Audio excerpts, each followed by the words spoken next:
जी ने कॉल किया है हमें। मोहन जी नमस्कार, क्या सवाल है आपका, पूछिए। मैं एलआईसी लेना चाहता हूँ। और दूसरा मेरा सवाल है कि मैं यस बैंक मेरे पास पड़े हैं, आज 15 रुपए 20 पैसे हो चुका है, तो इसको महीना भर रुकूं तो 17 रुपए तक आ सकता है क्या? ये यस बैंक आपके पास किस भाव पर है? मैं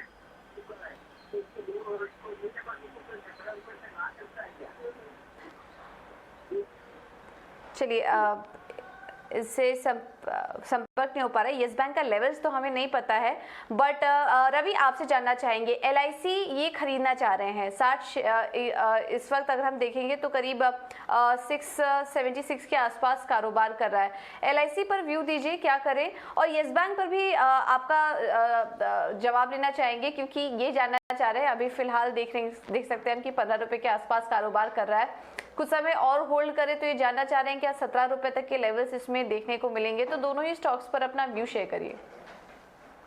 देखिए, सबसे पहले तो एलआईसी की बात करते हैं। देखिए, अगर आपका आईपीओ में आपने लिया है और आप अपना एवरेज करना चाहते हैं, तो आपके लिए एक बेहतर ऑप्शन है कि आप थोड़ा बहुत यहाँ पर एवरेज कर लें। अपसाइड का जो मोमेंटम है उसमें शायद आपको ये 700-720 के लेवल दिखाई दे सकते हैं। लेकिन अगर लॉन्ग टर्म की प्लानिंग कर रहे हैं तो मुझे लगता है कि अदर ऑप्शंस में ज्यादा अच्छा ऑप्शन है आपके पास। आपको अगर एलआईसी जैसी स्टॉक्स में इन्वेस्ट करना है तो एलआईसी हाउसिंग फाइनेंस को आप चूज करें, जो कि 380 के पास चल रहा है। वो शायद ज्यादा अच्छे रिटर्न्स आपको लॉन्ग टर्म पे भी दे सकता है, बेहतरीन रिटर्न उसमें मिल सकते हैं। तो आप एलआईसी के लिए स्ट्रैटेजी ये रख सकते हैं। दूसरा, आपने यस बैंक की बात की। देखिए पूजा जी, यस बैंक के मैनेजमेंट और यस बैंक की जितनी जो छोटी मोटी न्यूज आती है उसका एक इम्पैक्ट यहाँ पर देखने को मिलता है। नंबर्स के मामले में जाएंगे तो ये आपको कोई अट्रैक्शन यहाँ पर नजर नहीं आएगा। तो ज्यादा बेटर है, जैसे अभी चूंकि ये 17 रुपए का लेवल देखना चाहते हैं, 15 रुपए चल रहा है, तो इस मोमेंटम में अभी चूंकि मार्केट ओवरऑल ट्रेंड में है तो एक बार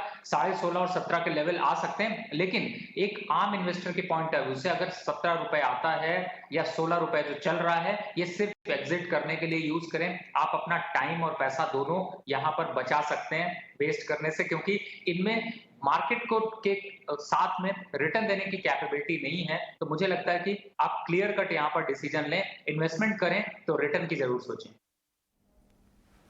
ठीक है, आपके लिए ये व्यू। फॉर्च्यून बदलते हुए नहीं देखे हैं। एक वक्त था कि 35 से 45 के दायरे में था, अब हो गया है कि 30 से 35 के दायरे में स्टॉक फंसा हुआ है, आज भी कमजोर है। किसी के पास है अगर रवि, तो क्या अभी भी होल्ड करें, इसमें समझदारी है, या फिर अगर नुकसान भी हो रहा तो भी इसको थोड़ा बुक कर ले और किसी बेहतर बैंक में शिफ्ट कर जाएं?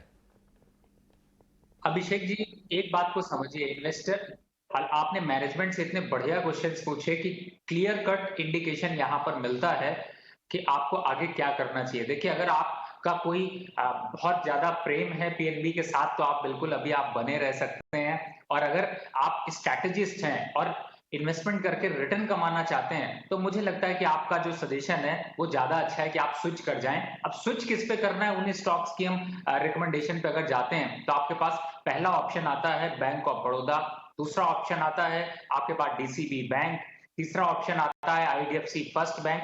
ये 3 बैंक हैं। इनफैक्ट आईडीएफसी फर्स्ट बैंक लगभग इसी के पास 35-36 रुपए चल रहा है, तो स्विच करना आपके पास आसान है। तो आप इन 3 स्टॉक्स में स्विच कर लेंगे तो आगे जो मार्केट की ग्रोथ है उसमें रिटर्न को जो है वो ओवर परफॉर्म कर पाएंगे। लेकिन अगर आप इस पे बने रहेंगे तो आपका नुकसान भले ना हो, लेकिन आपको बहुत प्रॉफिट आने की प्रोबेबिलिटी नहीं है जब तक ये सारी चीजें चल रही हैं। तो मुझे ऐसा लगता है कि आपका स्विच करना बेहतर होगा।